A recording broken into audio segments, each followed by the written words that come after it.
saw this really cute guy at the grocery store the other day, so naturally I followed him to the checkout counter, and when he gave the cashier his credit card, I peeped it to see what his name was.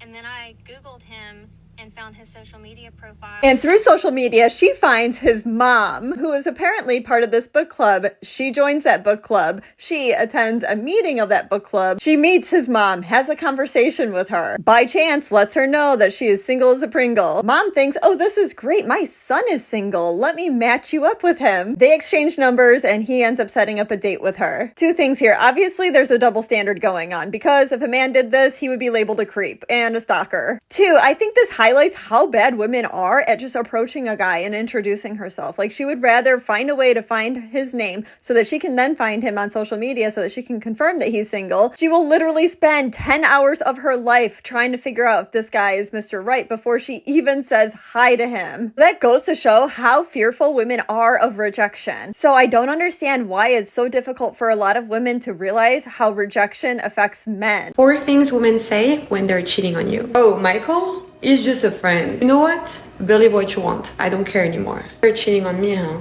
Aren't you? Please respect my privacy. My name is Seven. I'm 24 and I'm from DC. My body count is 92.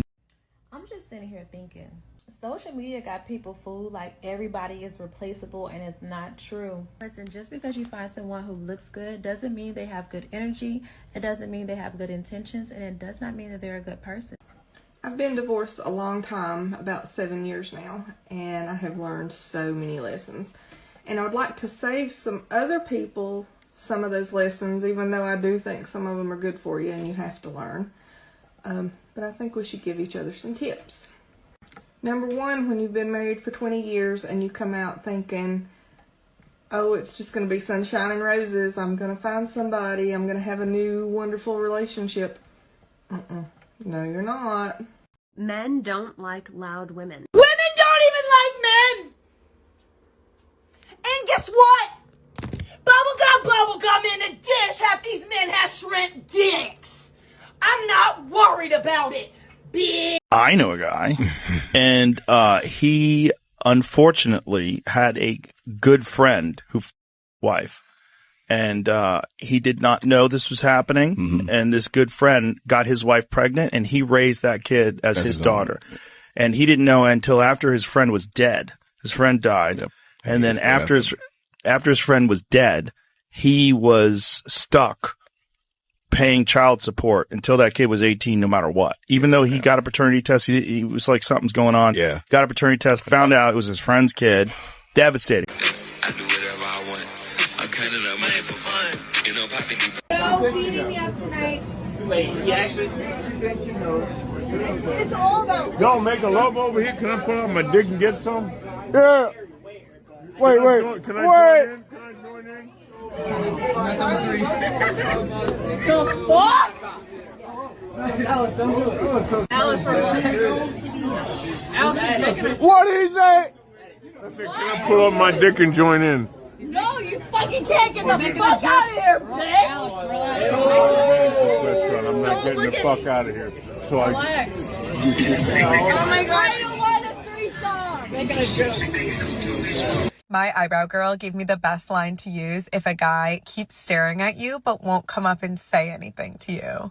I am in this predicament, so I was like, Yamita, I need help. And she is a bad bitch. And I knew that she would know what to do.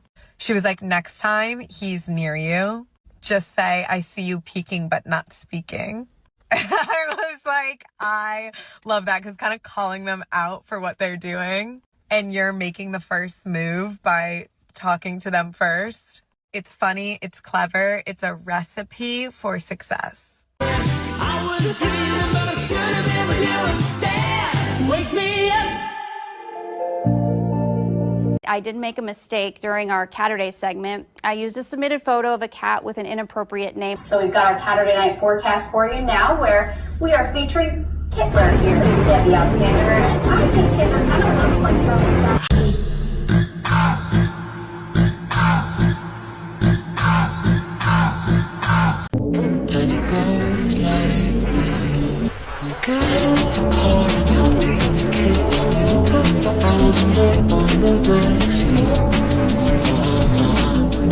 What do you bring to the table? I don't know. I have a really long wingspan. I don't know what trifling baby mama needs to hear this shit, but your baby daddy is not in your kid's life because of you. It's not because he didn't want to deal with the responsibility. It's because of you. Your kid doesn't have their father in their life because of you. Because you make it hard for him to be in their life. So he's not deciding to stay away from the kids, honey. He's staying away from your ass. I'm fat because I drink too much red wine and I don't exercise enough. That's not true. That's absolutely not true. How do you know my red wine consumption? Well, I mean, you're absolutely right. How much red wine you choose to drink is really up to you. But you are not fit. You're not fat because of what you eat and how much exercise you do. That is the line that everybody is led to believe. But there is Doctor, if I left you now and ran up and down Leicester Square for 3 hours and then went home and had a piece of lettuce and then came in and did the same tomorrow and the day after that and the day after that, I would start to look like a supermodel. Only for a few months, and then you would stop. In fact, you would start regaining weight within the first year, even if you only ate lettuce and ran around Leicester Square for 3 hours. That is a fact. That's not fiction. That is an absolute fact. Even if you took that skinny jab that's out on the market now, you'd still end up gaining weight. I think it's called Ozempic, isn't it? Ozempic. You would end up gaining the weight. That is how the body works. The body will always return you to your natural set point weight. What's the craziest thing you heard somebody do this year? Fake a I've heard someone fake a and then fake a pregnancy. That's dangerous. So she cheated on her boyfriend and then she faked a to make it look like she didn't. I'd like to ask a really important question. Okay. Anna, I know that you hooked up with Joe when we're dating. And I think that's disgusting that my best friend would hook up with my boyfriend. Oh, shit. What are you talking about? I think that's disgusting. I didn't. I saw you. I've seen you guys on Snap Maps. I've seen you guys on Snap Maps for literally weeks. I've seen you on Snap Map, and then yesterday. No. This TikTok is gonna see this. Okay. Yesterday, my mom called me and told me that she saw you guys together, holding hands at the park. Oh shit. Men got the right to vote before women because men were subject to military conscription. Men, if you elected a representative to represent you in the government, that representative could then vote to send you to war. Men, being the exclusive, let's say, victims of forced military conscription, ought to have more of a right and a say. And men got a privilege, and that privilege came with a corresponding responsibility.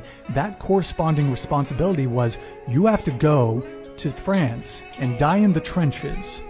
You have to go get trench foot. You have to go get chemical gassed by the Germans. That was the corresponding responsibility. That's how men got the right to vote before women. You feel fine? I feel fine. I'm fine. Maybe she should excuse herself. Joe's one of my good mates. John.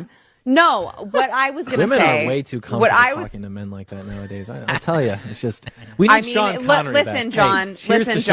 Listen, John. I'm married with 2 kids. What are you? Oh. 21 and equally successful. You would never cheat on him? Never. Huh? Wait, what'd you ask? Would you ever cheat on him? Yeah, I would, but he wouldn't. Whoa.